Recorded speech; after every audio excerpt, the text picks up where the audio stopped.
I am now thrilled to introduce Dr. Janett I. Cordoves and Reverend Alexis von Kassim, the co-moderators of today's conversation. You'll see all of our speakers' bios in the chat box shortly. Janett is Director of Higher Education Partnerships at IFYC. She holds an Ed.D. in Ethical Leadership, an MS in Higher Education, and a BA in Applied Mathematics. Her research interests include first-generation college students, #digital faith, leadership development, and online pedagogy. Janett is part of Chicago's 2021 Civic Leadership Academy.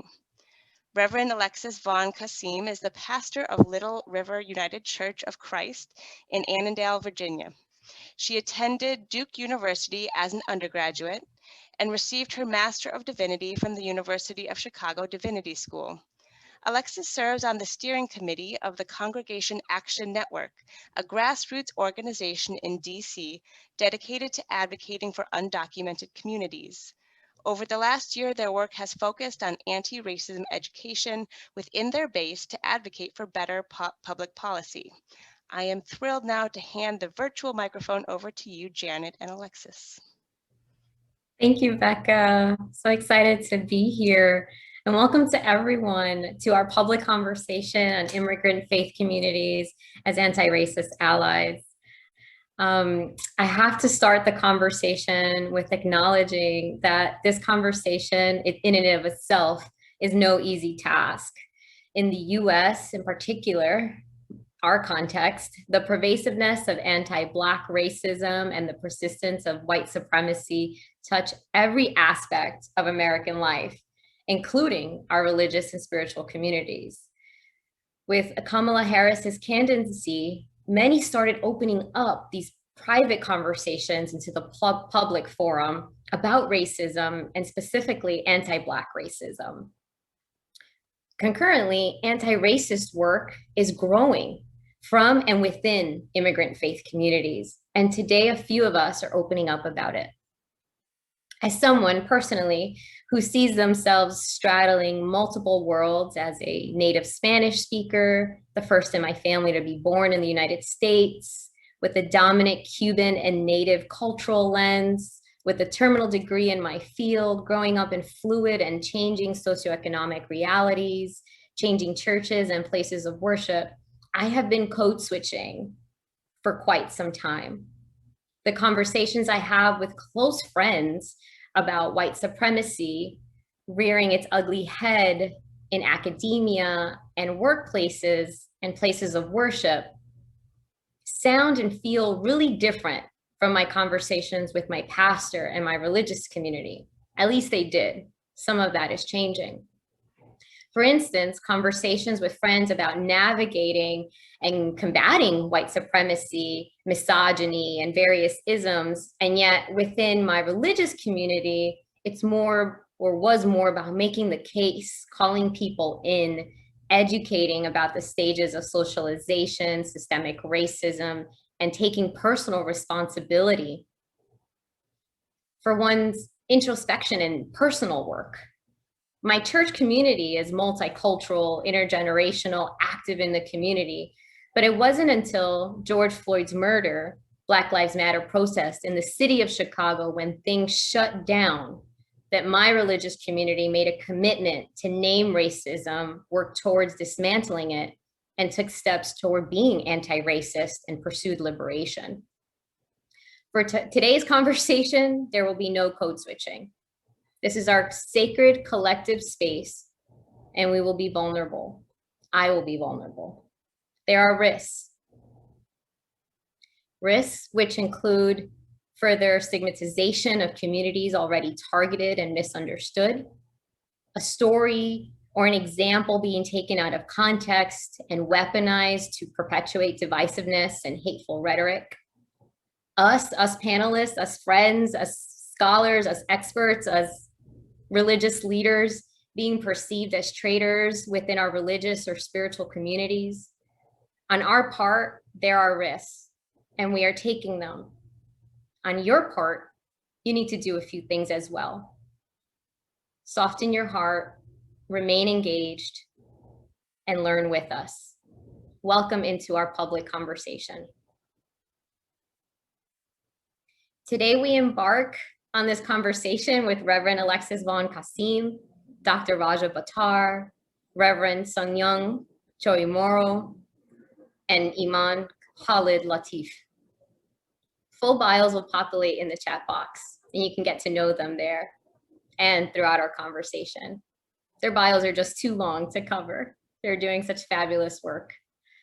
And you must know that we are all choosing to be brave and vulnerable as we welcome you here and invite you to listen in on a conversation that usually occurs behind closed doors within affinity groups in our bonded capital.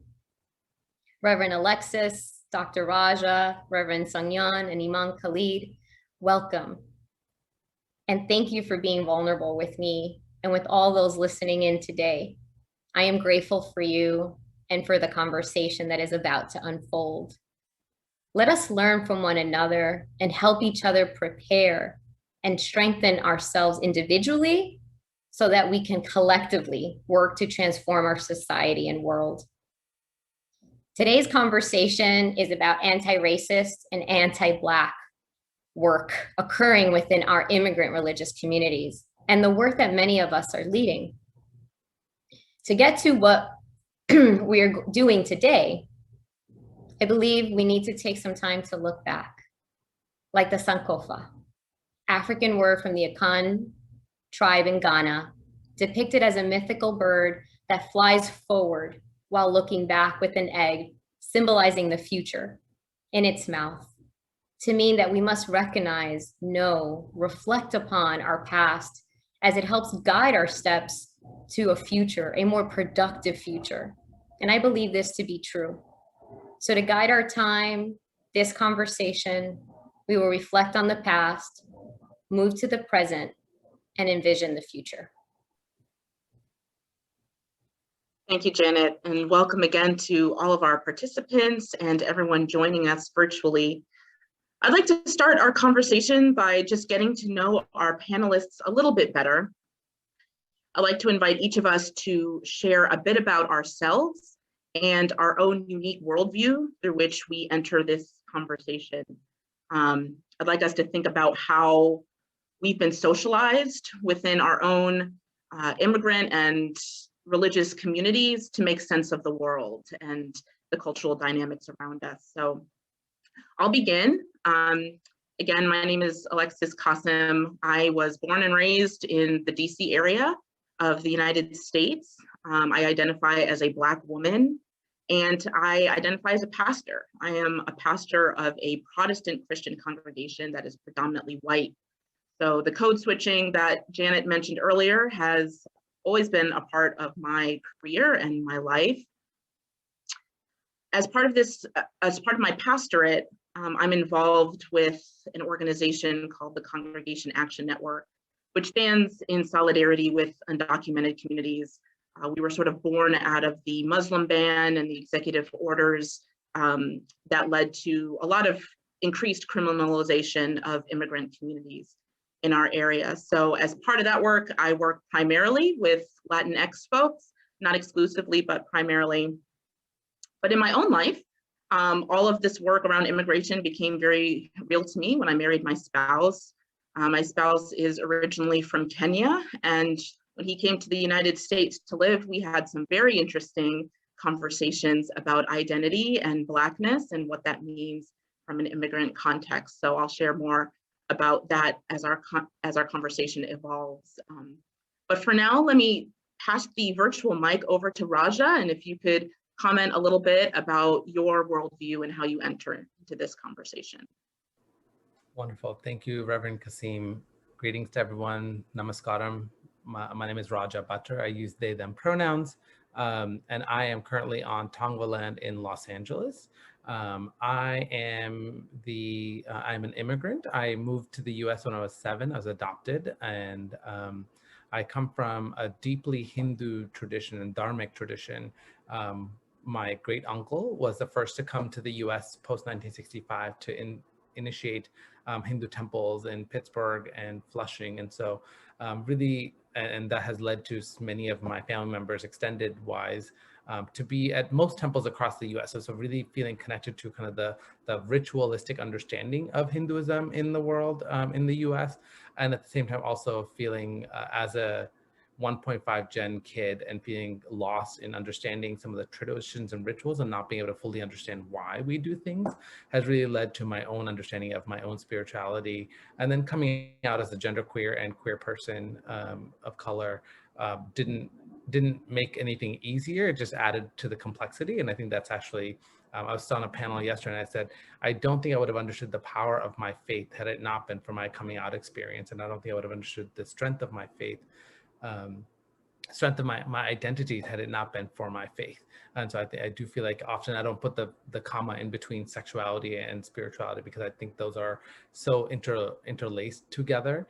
But at the same time, also, what does it mean? I grew up in suburban Connecticut. And so really interesting to think about growing up with a lot of Puerto Rican and Black folks in my community, where I felt more connected to them than I did to other South Asian folks who were often professional identities. And so they often came from doctors and engineers, whereas I was a working class kid. And so really my racial formation was really fascinating, to where I was even the president of our Alianza Latina group in high school. And now thinking about what does that mean for me to have held that space and find community in spaces where it may not, there's not a racial identity, but there's a cultural affinity to that process. Since then, I think I've done a lot of work and really thinking about colonization and what that means to decolonize our South Asian, particularly racial identities and the model minority, thanks to Sung Yan's background as well. And just what does it mean for us to show up in these spaces and for me as a darker skinned person to address racism and colorism in my own family. And then finally also thinking about the way, that I'm lucky enough to be a part of a couple of different working groups thinking about how do we have these conversations within spiritual communities, and what does it mean to actually go into temples, go into various spiritual spaces and actually foster that conversation in a way that is able to be comfortable enough that we're able to have the conversation, but uncomfortable to actually start to shift the process. Because I think we can't just go in and say, here's all the things that you're doing wrong. So I'm thinking a lot about how do we have these conversations in ways that are actually meaningful and progressive to lead us to where we want to go as a community. So thank you for the opportunity to be here. Thank you. Sung Yan, why don't you go next? Sure. Thank you so much for the space. And it's such a pleasure to speak with folks who are, coming from so many different walks of life and, wearing different hats and identities. Very similarly, when someone asks me, where are you from? I'm like, how much time do you have? Because my background is, it's not that straightforward. I came to the United States as an adult, and then people are like, but you have an American accent. And I'm like, yes, I know. But I was born in South Korea, but I grew up in India my whole life, going to a boarding school, and came to the United States having gone to this boarding school. And then I went to an evangelical college. I went to Wheaton College, which was like in itself a very intense experience, coming from my worldview and my Christianity looking very different than what mainstream evangelical Christianity looks like in this country. And so there was a lot of shocking moments I had, just overt and subtle racism that I experienced. And of course, being also, being of East Asian, heritage, we have our own issues and dealings with colorism in our community, but I also experienced that living in India, being a lighter skinned person living in India. So like the way I see the world in terms of race and religion and even gender and sexual orientation and all of that come from so many different ways that I have experienced life with different kinds of people. And I think, for the purposes of this conversation today, for me, it's really unpacking what do we mean by immigrant community? Because that's also very diverse. And what do we mean by anti-racism? And what do we mean by anti-Blackness? I mean, there's so many, like, depending on who you are and who you are talking to, those things can really vary and be nuanced. And I am really looking forward to a rich, nuanced conversation, because I feel like often it's really approached generally as a Black-white paradigm in this country. And I think it is high time that we move away from it being so simplistic, and that, we as, other communities of color, as immigrant communities, also need to understand where we fit into that narrative around racism and oppression and our participation in and experience in, right? Like, I mean, I can't talk about racism without acknowledging right now that, East Asians are experiencing horrendous public harassment, and I mean, to the point that people are being murdered on the streets, right? Like, and how does that play into how we talk about racism and even instill like anti-Blackness, right? And so those are the things that I'm carrying with me. I also am part of a pretty white denomination. I'm ordained to the Presbyterian Church. In our Presbyterian Chicago, there is very few of us who are ordained clergy of color. So navigating, again, this pretty white, in my opinion, fairly white supremacist oriented denomination that professes the faith that I share, right, that I grew up with, and how do I navigate and extend grace and challenge all of us in our faith community in the Protestant mainline, and particularly in the Presbyterian tradition. How do I continue to walk alongside and challenge our community to do better and be better? And then to add another layer to that, now I am a mom of a Black and Korean girl. And the things that she experienced in life are things that I never imagined my child would, but she is, because she is Black. And so those are things that really go all into the ways that I think about life and racism, and how we build a faith community where everyone can flourish.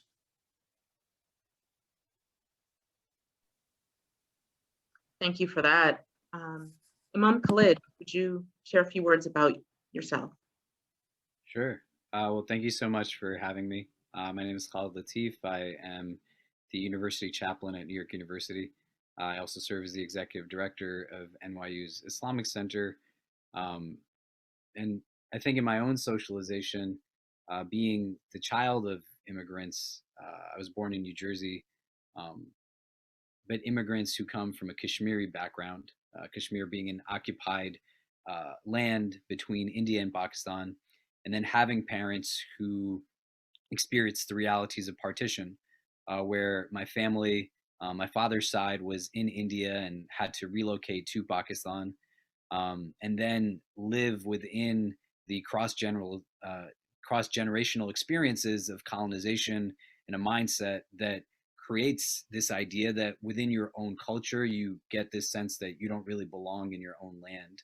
And coming to America within a time where our country was looking to inflate its rankings in fields like medicine and science and engineering, and now brought in people from all over the world, inclusive of my father, who's a cardiologist by his training and has lived in the United States since the 70s.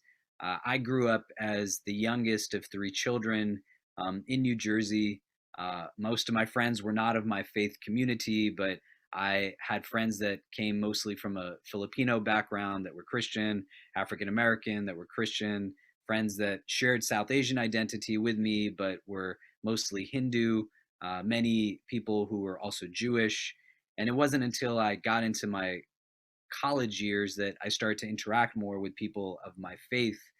And the imposition, I think, of narrative upon me as a Muslim is something that both from an immigration standpoint, but also an otherization standpoint, that whether I was an immigrant or not, the racialization of my faith has me to be understood as being from someplace else.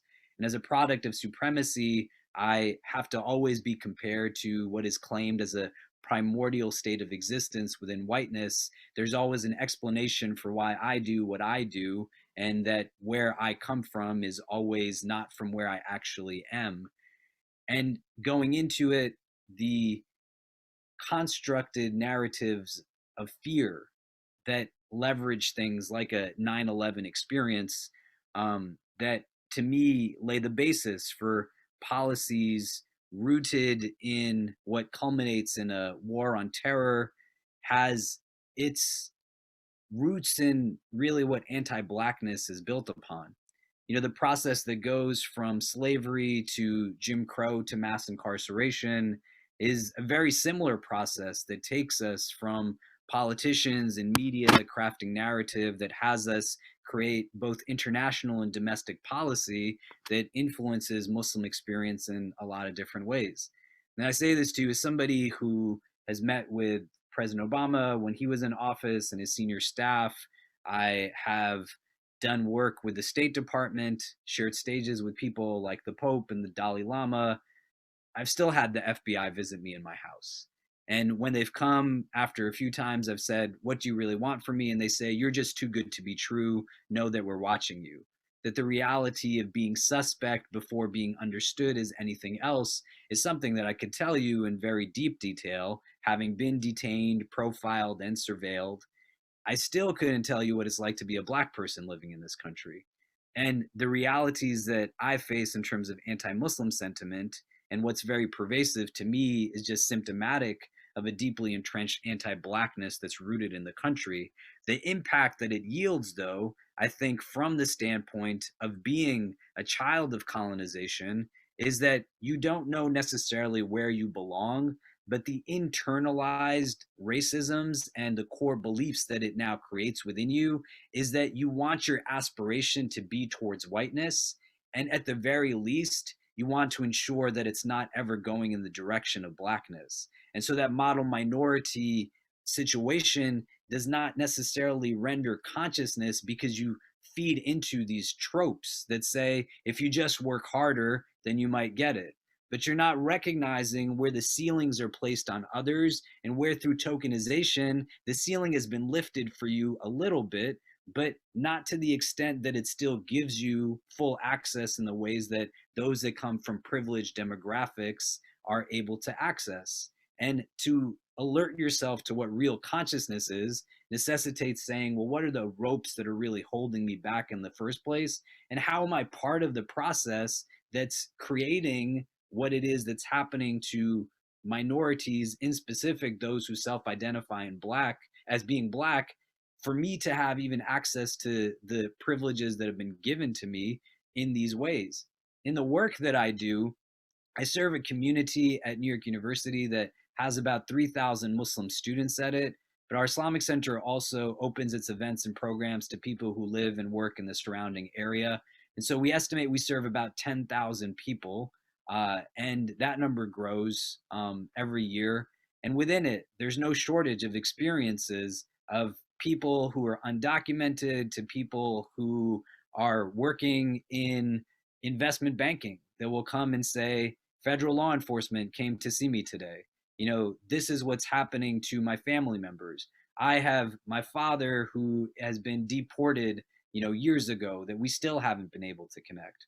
Or people who in the immigration ban are still not given entrance into the country, even though they got a visa on a lottery system. So the creation of these policies are impacting day to day that then leverage that internalized racism that says, well, if we just acquiesce to this good, bad framework, maybe we'll get ahead in just a little bit of it. And I think serving a diverse community at a university has also enabled the opportunity to recognize that there is a need to not just sugarcoat the conversations, but to acknowledge and own what role we actually play in the furthering of this anti-Blackness so that we can really break it down systematically. But throughout my elementary school, middle school, high school experiences, I can tell you that it felt like I was just straddling multiple spaces because I didn't really know where it was that someone like myself fit in the midst of being surrounded also in retrospect by so many people that weren't even given a place to belong themselves. And it just renders a lot of confusion. Thank you. Thank you. Thank you. My goodness, so many nuggets. I have so many notes already, and I think I'm just learning so much. Really resonating with just like my own socialization, my own like church, my own places of worship, how we collude and participate in this system at some points unconsciously, then consciously, and the realization of proximity to whiteness being what we end up striving towards or being pulled towards, and within the structures and the institutions that exist that continue to perpetuate. And then internally, what happens are, our increased internalized superiority, and then our need to be possibly on the border and maybe continue to collude and become oppressors. And how do we do that? And it's just so hard to do this work for long periods of time, consciously making a difference when there's so much at risk, there's so much at stake. So it's so important and we're called to do it. And yet it seems from all of our comments that it's quite difficult, right? So going back to Sung-Young, to your point earlier about how do we define it? What does this look like? I think is really important. So what does anti-racist work look like in our communities? What does anti-Black work look like within our communities? And we've lifted up some of the barriers, but how are we moving past the barriers? How are we breaking those barriers down, within our communities? I think back to this summer at my church in Chicago. It was the first time I could have my church participate in Juneteenth and march with various interfaith leaders in the city, and a realization that that was important. But it had been years of naming how important it is to show up as an ally, how important it is, even if we disagree, to be hand in hand. These are our brothers and sisters. There's a large 50% of our population is grieving. And how could we not be with them? How could we not hold their hand? How could we not walk with them? And so wondering, in your own communities, what are the barriers and what does it look like? Raja, can you go? Yeah, I want to just also name another piece that Sung-Young brought up earlier as well. Who do we define as immigrants, right? So I identify as a person of color and queer South Asian Desi. And from what I can tell, most of us represent the global majority. And so where are the white immigrants, right? What does it mean that immigrants often become colorized and painted as these others to Reverend, Imam Khalid's point, right? And so who gets to have these, who is required to have these conversations, and who is expected to have these conversations, and who's forgiven from these conversations? So I think that's something I'm also just sitting with. So I really appreciate Reverend Sung-Young's kind of naming of that.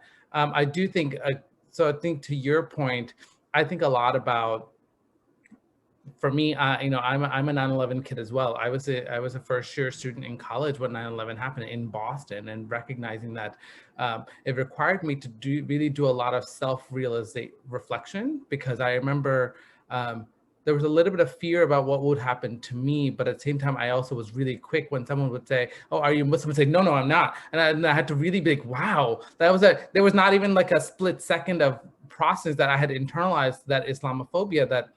My family came from partition, but I never really grew up in it. So it was never part of my consciousness, but at the same time, it had been internalized, right? And kind of that superiority of Hinduism within this Hindu Pakistan and Kashmir and all the mess that the West has done as we try and we've created ourselves. But then what does it mean to come to the US? And even here, I remember even in college, the Pakistani students wouldn't talk to the Indian students. The Indian students wouldn't talk to the Muslim students. The Muslim students wouldn't talk to the Hindu students. They wouldn't talk to the Buddhist students. So we're so trying to find our own space in this larger Black-white framework, like Sung-Young talked about, that I think it's often easier for us to fight for our kind of like our piece of the pie, even though that pie is already screwed over anyway, and we get all the rotted pie that has already been taken. And so I do think, for me, thinking about anti-Blackness requires us to both, for me at least, both recognizing that, yes, I can blame the British for most things, that are a problem in India, including colorism and the ways that colonization has, and the ways that religion in India, at least, has been so connected to the state because of the way that the government actually usurped Hindu temples and Buddhist monasteries and mosques, and the ways that they actually manipulated that to control the country, and how that's reflected in our own religious kind of isms in the diaspora in the US. But also, we have to take a responsibility for how, particularly post 9/11, I think it has intensified Hindutva and particularly Orthodox conservative Hinduism to prove that they're not the bad ones. And what does it mean for us to be able to sit with that? And for me, being in temples, how do I challenge that? That's been really hard for me, and trying to figure out how to do that in a way that feels like I'm not going to just get kicked out of the conversation. So how do I push enough to have reflection, but how can I not afford to push so hard that I get thrown out? Because then we often get thrown out so quickly in other conversations around race in the US that then where do I go? I think and I don't want to simply talk to my echo chambers. And that's kind of some of the questions that I continue to sit with. So Young, Khaled, any thoughts? Yeah, I'd like to jump in. I think as immigrant person of color that comes from the Christian tradition, it's also really important to understand my agency in choosing the faith community that I choose, right? Like, you can't automatically assume that I only identify as an immigrant Christian, right? That as Christians, our identity, and for other religions too, but I think more so as Christians of color, it's a choice more than cultural heritage, right? And so I think I need to just name that nuance there, because I think the way I do my work within the Asian American community around anti-Blackness and how do we understand racial narrative is very different than the work that I participated in a faith community that I participated, which is predominantly white, right? And so my role in my faith community, which is predominantly white, is very different than if I were, in a Korean immigrant church, which I am not right now. I think some of the just top lines that I want to point out to is, I feel like my sign is so relevant to our conversation today. This not your model minority idea, in that, so many of us come here or are born to immigrants or migrants or refugees with this internalized, racism, and living into this white supremacy narrative that proximity to whiteness is what we're striving for. When we talk about the American dream, that's what we're talking about. We're talking, and oftentimes, how many of us grew up or know people who grew up with their parents telling them, put your head down, just do your work hard, get good grades, go to a great college, get a great job, go make it, don't ruffle feathers, don't get bothered by all of these things, right? I mean, I think we need to understand the context that we have been presented in, where other communities of color are pitted against each other. And in fact, the term model minority was coined by white people to use East Asians specifically as a wedge race between them and Black people, right? There was literally an article in the Times magazine in the 60s that talked about why Japanese Americans are the model race versus Black people, right? And I mean, it was horrendous. If you go Google the Wikipedia, it's horrendous, that things that they were saying. But that is the same mentality that pervades in this world today, right? And so as an East Asian, I know that my presentation in my features is not a threat to people. And in fact, that is the reason why we're being attacked so much, right? Right now, with the coronavirus and the sort of anti-Asian sentiments around it, we are seen as docile, quiet, submissive people that will just take it, right?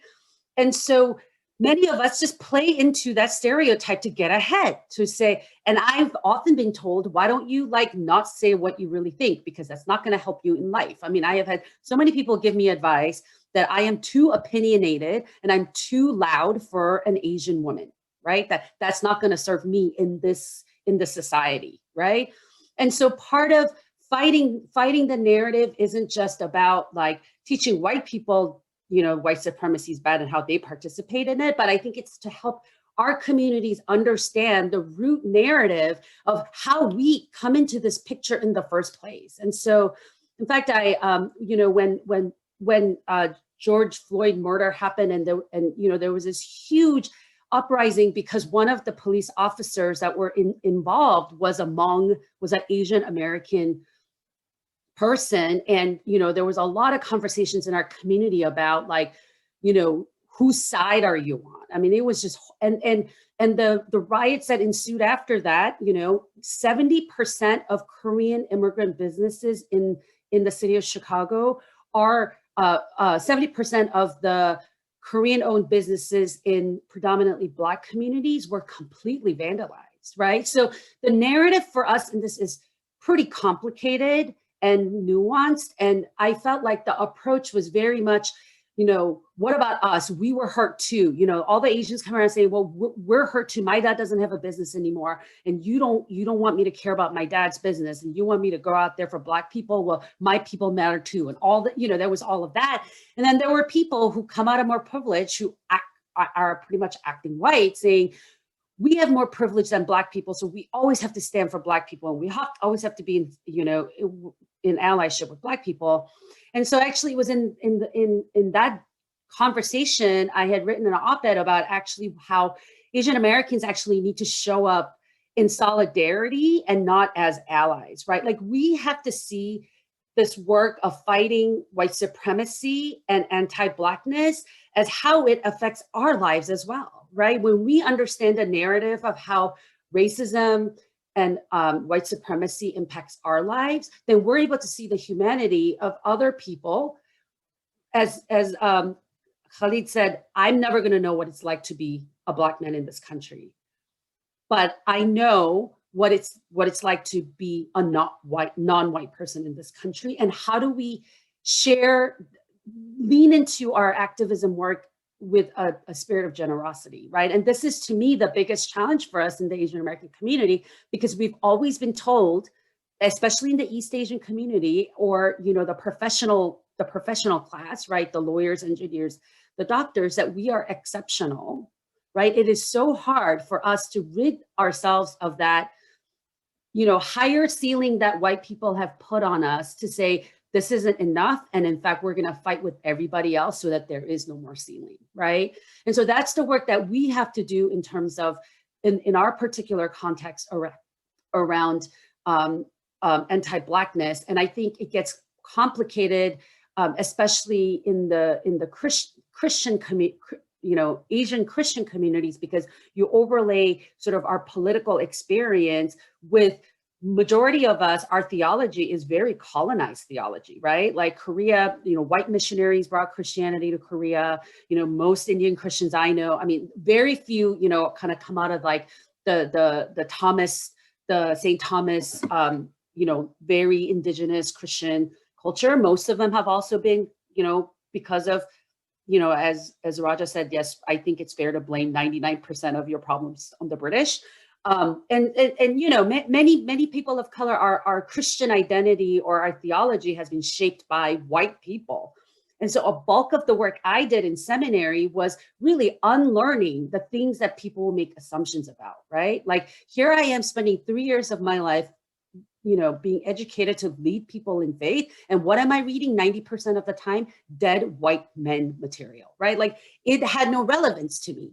And frankly, you know, and then you bring in the feminist perspective and it's like, okay, well, that doesn't have the racial perspective, right? And so I feel like in the Christians, especially in the Christian space, we have a lot of unlearning to do, a lot of decolonizing of our faith to do, because when you get to our original text, right? When you read our original text, and even that you have to read it in the historical and cultural context, that there can be so much that can be misconstrued and used for our benefit, which has been like the trademark of the Christian faith for over 2,000 years, right? We use it to keep people down. We use it. I mean, it's became the religion of the empire. And I think that is something, as people of color, this double unlearning is often hard to do, especially when you're like here just trying to survive, working 15-hour days at a dry cleaner when you go to church on Sunday. You don't want to sit there and learn about decolonization. You just want to hear a good word, encouragement of how you're living your best life and God loves you the way you are, and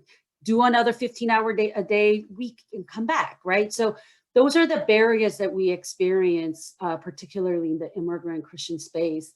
But broadly, I think, the Christian faith in general, especially in the United States, has a lot of work to do.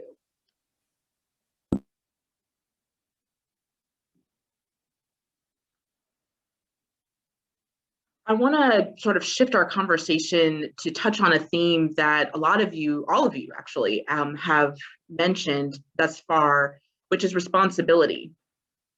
We have a number of people on this call who would sort of fall under the umbrella of what we consider an ally, right? Educators, faith practitioners, people who serve the community, who stand with immigrant folks in a lot of capacities. And I'm wondering how you all would describe sort of the responsibility that allies have to teaching immigrants about the racial dynamics of the United States and of the country that they're entering. I'm reminded just from my own experience when my husband moved to the United States from Kenya. He identified very strongly, and still does, as a Kenyan, understanding full well that the way he is Black and the way that I identify as Black are two different things. We're not exactly talking about the same thing here. And we had a lot of challenging conversations just about how, like, it is great to self-identify. We all want to encourage that. But when you're in the United States, no one's necessarily going to ask you how you self-identify. They're going to see you as a Black man, and not only as a Black man, but a very tall, dark-skinned Black man. And if they're listening to you with an accent, like, you are noticeably, in our very visual culture, you don't come over as an American in the way that a lot of people would understand that. And that was really challenging for us, but I felt that I really needed to push it for his safety, but also just because knowing that he's in a new space and you didn't learn sort of what it means to be Black in America. You didn't learn about anti-Blackness in the same way as you're having to live it out in the United States. And I felt just a very strong responsibility to do that teaching. But I notice now in my work, just with community organizations that sort of stand with undocumented communities, none of that was part of the work really before the George Floyd murder. I think now a lot of, immigrant ally related organizations are being more mindful to that. But what would you say, just from your experience, what is the responsibility of allies to sort of do some of that unlearning? And then also from the perspective of the immigrants themselves, what is their responsibility to sort of learn the cultural and social dynamics of this place? Why don't, Khalid, we start with you? Sure. Well, I would say the motivation for an immigrant coming here becomes one of the key variables to understand, right? Like, I've been to Myanmar, where Rohingya communities are facing genocide and ethnic cleansing, and there's 1,400 Rohingya in Chicago. What's bringing them here is very different from what might bring somebody else here. Many people come westward, if we were to make a generalization, not to seek enlightenment, right? When people want enlightenment and understanding of the self, they go east, they don't come west. When people are coming west, it's mostly for things that are rooted in what our consumer-driven society claims to offer them. And the American dream in and of itself is coined as a dream that's about materialistic success. It's not about real understanding of the self and consciousness and awareness, or what has to take place in order for you to have that success, and for you to have more, what it means for someone else to have less. And so aspirationally, people are fleeing like circumstances that are very hard, and they come here in pursuit of something that can either allow for themselves to have more of a financial kind of foundation that's strong, or to send money back home in places where there is not enough funds for the families that they're leaving behind. And so their intention and purpose is rooted in what supremacy creates in the form of this individualistic type of mindset that says my wants come at the expense of others' needs and even my own needs. And racism in our country, I think, has to be understood in relation to classism, because the way race and class both go hand in hand becomes very critical in understanding why dynamics exist in the ways that they would exist. I would say that it becomes incumbent upon individuals who have leadership positions to recognize the role they play in educating everybody, inclusive of immigrants, what the country is actually founded upon, so that we play our role as individuals to have our responsibility formulate as a collective to break down anti-Blackness. And I would say this not in any other way other than to say that I do think there's a difference in what is experienced by my community, speaking on behalf of Muslims, and how that is a continuity of anti-Blackness. And that the frame has to be one that recognizes that the crux of it all is the mistreatment of Black people. And if we are to learn how to deal with and dismantle the structures and systems that bleed anti-Blackness, and just that's what they're built to do, we'll then have the mechanisms to deal with some of the rest of this. But what you're dealing with when people come here is a situation that they're still understanding what American life is like through Hollywood and popular media and everything else. And globalized now supremacy gives people an opportunity to recognize, like ethnic cleansing in Myanmar, what is happening in India right now under the guise of supremacy, what we find happening here within the framework of supremacy. There are literal internment camps in China right now as we're talking, right? We have so many examples where people from elsewhere have the impact of globalized supremacy in their kind of day-to-day living, that it wouldn't be a hard thing for people to understand. The hard thing for them to understand is going to be how they relate to Blackness itself and what it is that they perceive Blackness to be. And even in the framework, right? You go into New York City where there is huge demographics of populations, speaking through what friends of mine and others have shared, both as immigrants from Africa, children of African immigrants, and people who identify as African American. There is like distinction now that comes between the way people who are African might perceive people who are African American, and still have a certain disdain that comes from these internalized modes. And what you're deconstructing is the recognition that the thoughts that you think are your own thoughts are in reality the thoughts that supremacy wants you to think.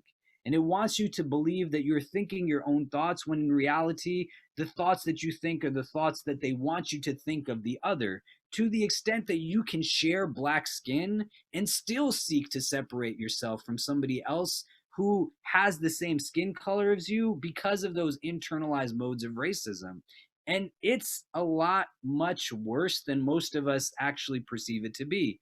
I think the realities that we find ourselves in with openings, right? There's immigrant women who are from India, from Arab countries, Malaysia, Turkey, anywhere you can find Islam, that live in the United States, that when George Floyd was killed, were in a space where across the board, like I'm talking about tons of like elderly immigrant women, their children were coming and saying, it was the first time my parents really understood what it's like to be Black in this country. And they're seeing it, they're experiencing it, and you can see them wrestle with what's happening. That's where I would say it becomes incumbent upon us to now take that as an opening to perform allyship and recognize that it's not on the demographic that is seeking to be understood to explain themselves over and over. But we have to do our part in the education and articulation through their leadership, right? I have to be willing, regardless of whether I can serve thousands of people or whatever else, to say that in this frame, I have to go and take what is being strategically understood from Black leadership as my point of a moral compass. Not what I feel like in my own savior-esque entitled mode of somebody who has now also had assimilation from America that believes that I might know what's better, but I go and I take from it. I took students of mine and others to Standing Rock when people were there to protest the pipelines that were being built. And one of the things that happened at Standing Rock was that in the morning, the chieftains of the tribes would gather volunteers around a fire. It was cold, it was snowing, it's freezing outside, and we're living on this land. And they would gather people in this big circle, and they would say to them that just remember, we appreciate that you're here to support us, but when you leave, we will still have to be here. So your actions, they will set precedent for people's perception of us, not of you. Meaning, like, take your cues from us. Don't do just what you feel like doing. And so that education is important, but it has to still be disseminated in a way that honors and recognizes how we can perpetuate the cycle of anti-Blackness by leaving Black voices out from educating people about Black experiences. But to take from leadership and to say, what direction should we go in? And the last point that I'll say here is that the most critical thing is to be strategic. It's hard when things are heavy and you start to feel now the impact of all of this, but organized evil will always triumph over disorganized righteousness. That's just truth, whether people want to accept it or not. And there's a vantage point to keeping minority demographics separate from each other, or to have them perceive about the other through that hierarchical stratification that lets an immigrant believe if they are not coming from this background, well, I might not be white, but at least I'm not Black. And allow for me to then think that I'm still kind of good where I'm at, or I know how to move forward.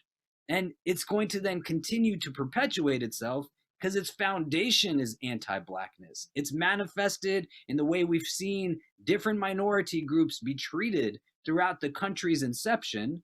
But to deal with it, you got to break down its roots. And to understand what its roots are, you got to ask the people who have been impacted by it and learn and educate. And then once you have that knowledge, you go and you teach other people what that actually is.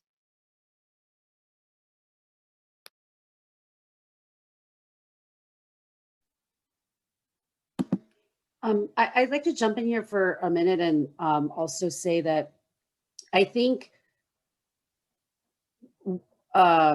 just recognizing that being a member of clergy or educator is also in some, I mean, you know, maybe not income wise, but like it's still an elite group, right? And that what I often find most challenging is that we have these, you know, we like, I feel like we process a lot, we think a lot, we read a lot, like this is part of our job, but this is also part of our privilege. And we're able to form these narratives and stories and logic that just like, it doesn't make sense for like, you know, the 60-year-old Korean immigrant man who barely speaks English is like just trying to get by, like running his, you know, restaurant that's now like completely, you know, in shambles because of the pandemic, right? So I feel like there is onus on us as educators, as religious leaders, where we need to really, like Holly said, like wait for the opportunity and engage. Like we have to meet people where they're at, right? And I'm also really sitting with Raja's point about like, who do we define as immigrants and who is part of this conversation as immigrants being, you know, anti-racist allies, right? Like, I'm very struck by the fact that, you know, I live in a community that, you know, I joke that, you know, it's very diverse and it's so immigrant that even the white kids are immigrants, right? We have a large population of Eastern European immigrants, but they have the total privilege of never being othered, right? Just taken for granted that they are part of America because they're white. And once, you know, especially the kids that are born here, like they're all given, you know, waspy names. And all of a sudden, Colin is American as apple pie, Never mind your parents came from Romania and they speak to you in Romanian at home and your experience is different. And really what I see happening in our community is that it's those communities in some ways that are really pushing for the white supremacy and nationalist ideology in schools. They're the ones who don't want the Black Lives Matter signs up at the high school. There's a huge debate in our local high school because we had a Black Lives Matter sign up, and predominantly Eastern European immigrant parents organized this committee and got the school to take the sign down, right? Saying it makes their children unseen and not, important, right? So again, I think it is important for us in our context to have this conversation and what it means for us, but we are leaving out a whole group of people. And, and then there's I have conversations with my Latinx, peers and colleagues in the work, and those who can want to pass and don't want to have anything to do with anything with immigration, right? So I think the conversation needs to be nuanced and really thought about in terms of who are we asking to educate who also, right?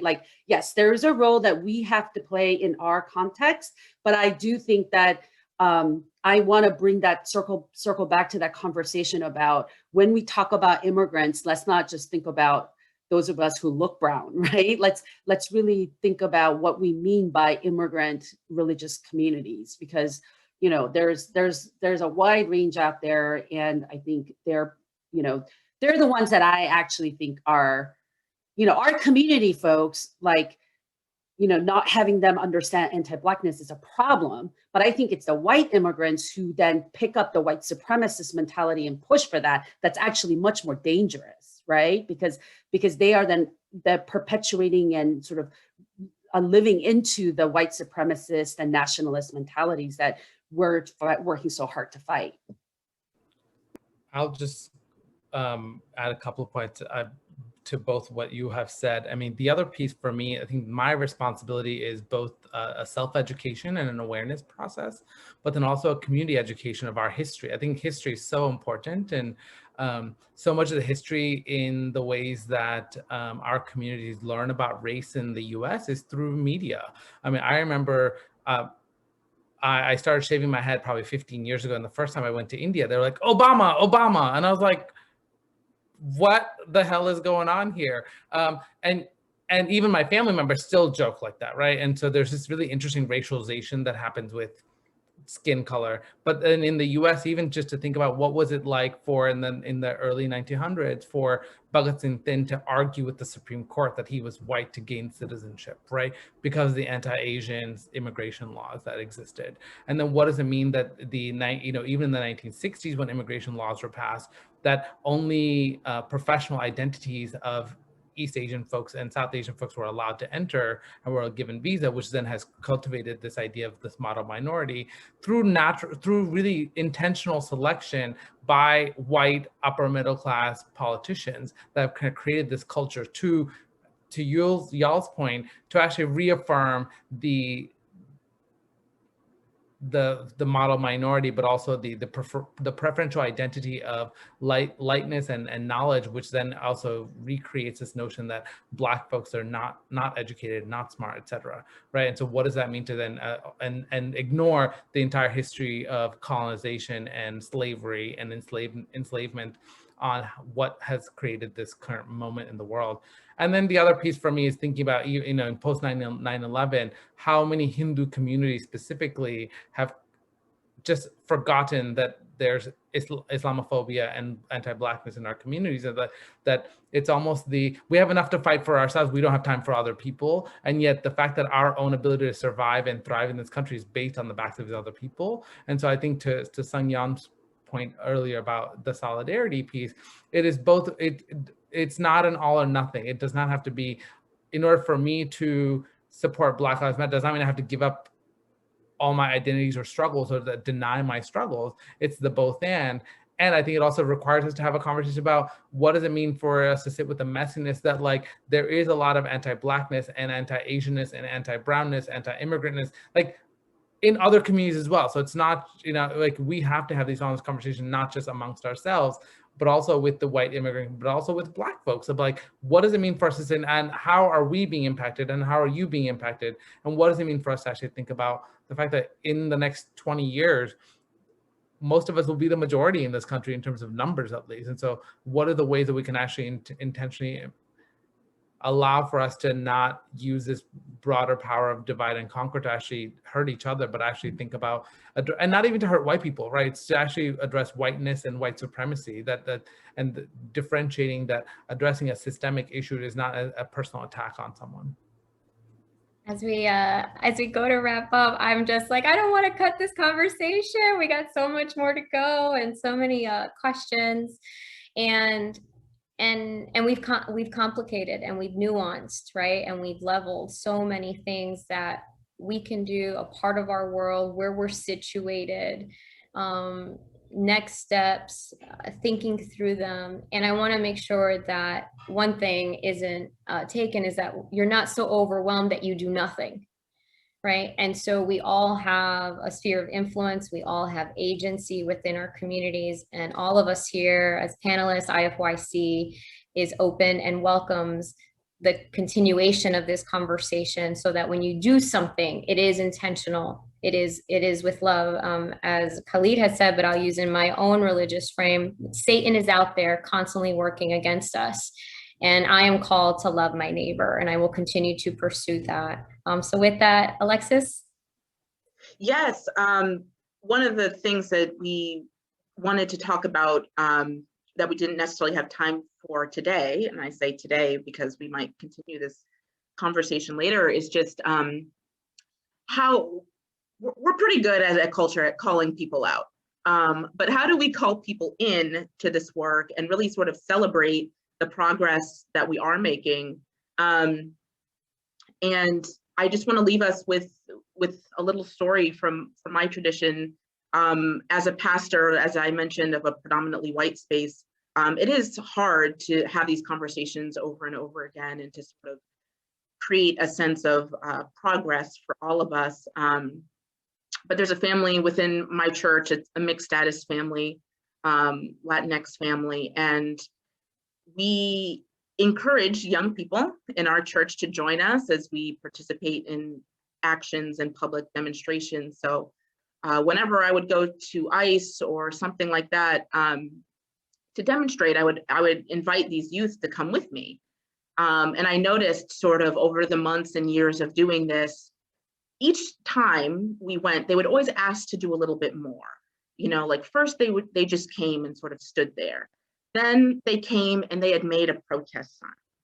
Then the next time they came and then they volunteered to speak to the Spanish language media and say what this work means from their own perspective. But it really stood out to me this past summer on Juneteenth, when the youngest one, who's about 13, called and invited me to walk alongside them at a Black Lives Matter march that just was around the neighborhood. And I was caught off guard a little bit about that. You know, it's not often that teenagers, you know, invite, you know, their pastor to participate in something like that. But, you know, he told me that it was important for him to go, that he had really been talking to other students at his school, especially Latinx and Black students, and they had planned this march themselves, and they were going to do this in front of their school. And he wanted me to come with him because he said, you know, every time you go to ICE, you show up for our folks. Now we want to show up for you and have this march together. And that was just really encouraging, generally speaking, but also because it came from a young person. But I want to sort of leave us with that on a hopeful note. As we've said, all of this work is a balance of extending grace to one another while we challenge each other in moving forward. And I would say that, especially as people of faith, broadly defined, leading with a spirit of generosity and solidarity, you know, hopefully we can take that as encouragement as we go forward today.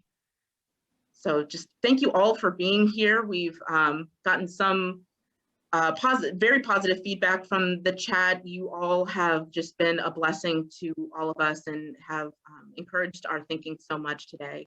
and we really want to thank you for your time.